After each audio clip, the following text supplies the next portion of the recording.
marbuu ku wanaajiyaa waqtigu ku hiiliyaa walaalkii ka dhiga dadkana tahay ruux la weyn.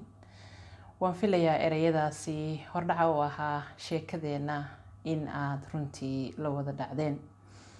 daawada dhageystay markana waxaad ku soo dhawaataa sheekadii miskiintii milyaneerka hanatay. sheekadu waxa ay dhex maraysaa wiil iyo gabadh, isla markaana waa sheeko jacayl ah. sheekadani waxay inoo ahaan doontaa mid taxane ah run ahaantii. gabadha magaceeda waxaa la yiraahdaa Qadan.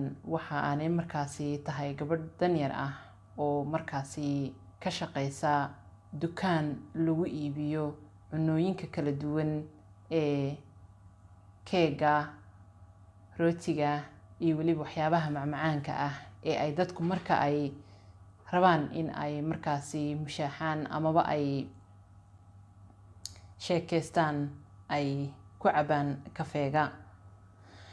gabadhani waxay ahayd gabadh aada u qiimo badan, qurux badan, dulqaad badan, da-yar, isla markaana aada u jecel shaqadeeda.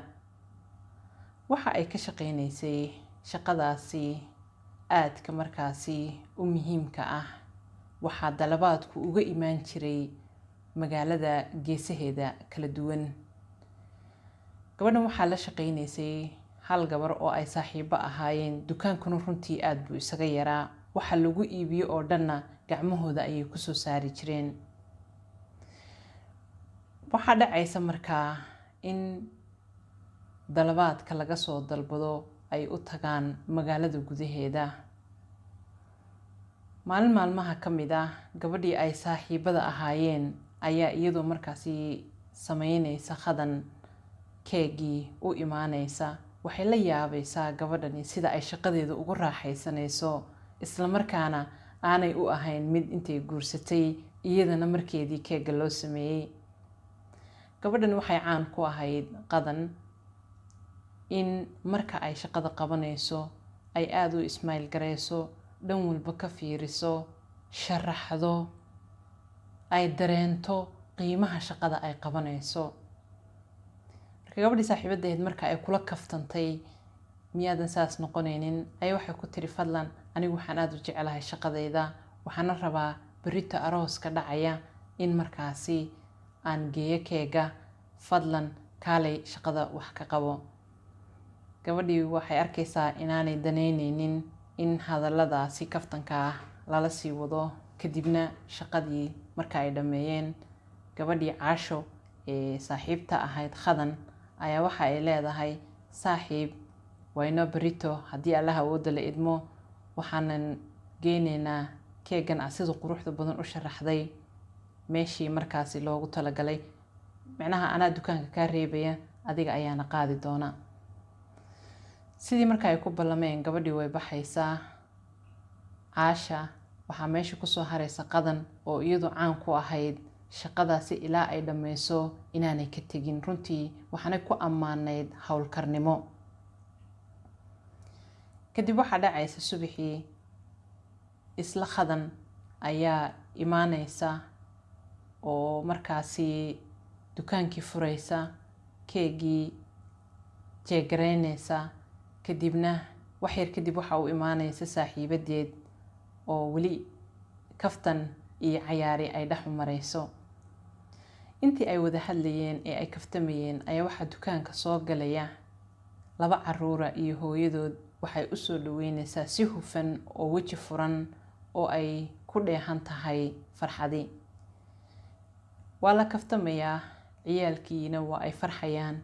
kadibna markii ay albaabka ka baxaan ayaa waxaa soo galaya Qadan wiil ay horey saaxiib u ahaayeen oo ka dalbanaya arooskiisa in keeg ay u sameyso, discountina u sameyso, ama markaasi in ay ka caawiso.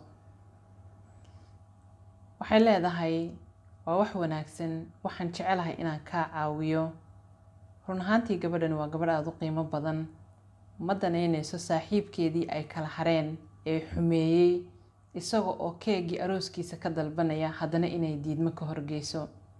mar allaala markuu albaabka ka baxo ama ka baxay ayaa waxaa dhacaysa gabadhii kale ee qadan saaxiibteeda Caasha inay dhahdo hallow maxaa dhacay ninkani soo maaha ninkii ku xumeeyey maxaad ugu sameynaysaa weliba aad discount ugu sii sameynaysaa markaas waxay leedahay run ahaantii aniga waxa i farxad geliya wax walba oo bini aadamka ka farxiya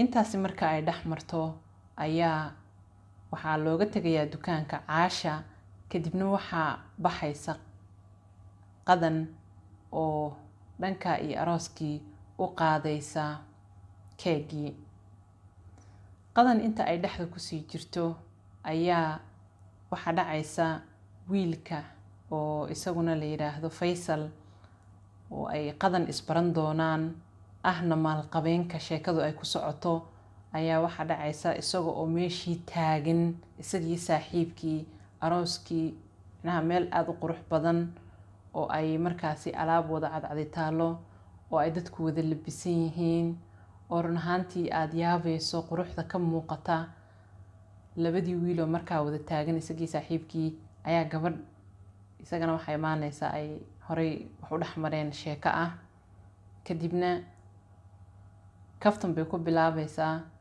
wuxuu leeyahay waxaan rabaa inaan hawo soo qaato banaanku u baxaya banaanka markuu aado isaga oo banaankii taagan ayaa waxa imaanaysa qadan wiilkani markaa jaakadii uu watay wuxuu uga soo tagay gudaha wuxuu wataa shaadh cad iyo surwaalkii suudka waa u leersanayaa waa nin aad u qurux badan waa nin maalqabeen ah waa ninka hantiilaha magaaladu u dhalay markaa waxaa dhacaysa gabadhii qadan ahayd inay gacanta ugu yeerto ay tiraahdo kaale wuu la yaabayaa gabadha kalsoonidu ku jirta quruxda ka muuqata sida ay u da'yar tahay iyo shaqada ay hayso intaba waa uu qaadan weynayaa kadib waxaa dhacaysa inuu u yimaado oo yiraahdo aniga macnaha waxay la noqonaysaa wax filan waa ah isagoo nin maalqabeena gabadh keeg keentay inuu ka caawiyo xogaa wax weyn bay la ahayd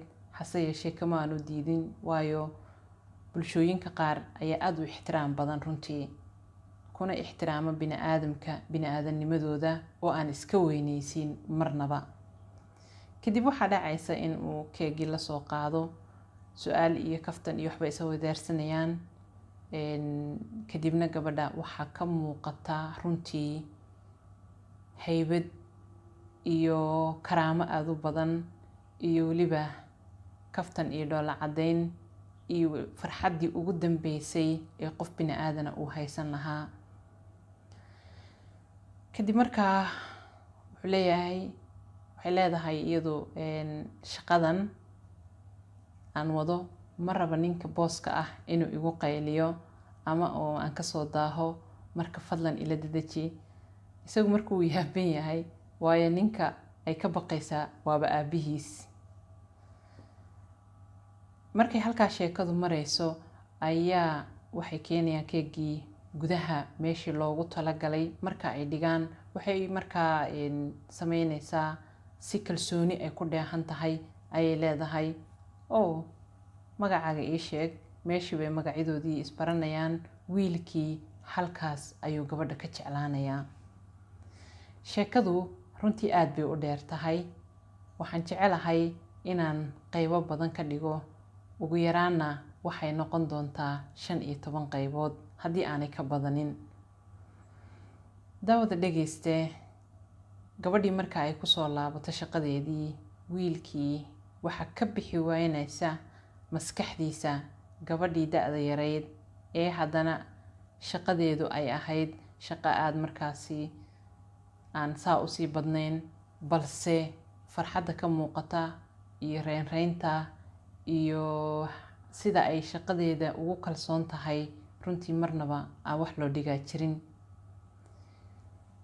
maalinta ku xigta ayaa waxa uu shir la gelayaa aabihiis saaxiibkiis oo markaasi ay ka sheekeysanayaan runtii howlo markaasi soo socda hawsha ay ka sheekeysanayaanna waa sidii loo dumin lahaa meesha suuqaas yar ee dukaanka gabadhu uu ku yaalo run ahaantii wuu kasoo horjeysanayaa waayo wuxuu fahansan yahay in gabadha uu ka helay ay meeshaas dukaan ku leedahay.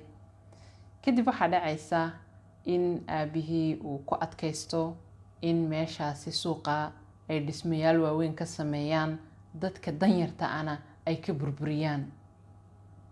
markay arrintaasi isku raacaan ayaa sheekada dhankeeda kale waxaa dhacaysa in gabadhii saaxiibadeeda ahayd soo maqlayso ee ay habeenkii gabadhiyo marka buug aqrinaysa qadan oo fiidsanaysa oo howlaheedii soo dhammaysatay ayay albaabka usoo gargaraacaysaa. kadibna waxa ay leedahay waxaan kuu hayaa akhbaar aada u xun. marka ay wada fadhiistaan ay ka sheekaystaan runtii aada bay u warwarayaan oo waxay aada uga warwarayaan suuqaasi in laga dudumiyo oo ay iyaguna waayaan shaqadii markaa lagu bartay. dhegaysta daawade sheekada la soco qaybteeda labaad, isla markaana waxaan filayaa in aad wax badan ka baran doontid. sheekadu waa sheeko jacayl ah oo markaasi wejiyo badan ayay leedahay. tan iyo inta aan qaybta labaad ku kulmi doono kulanti dambe.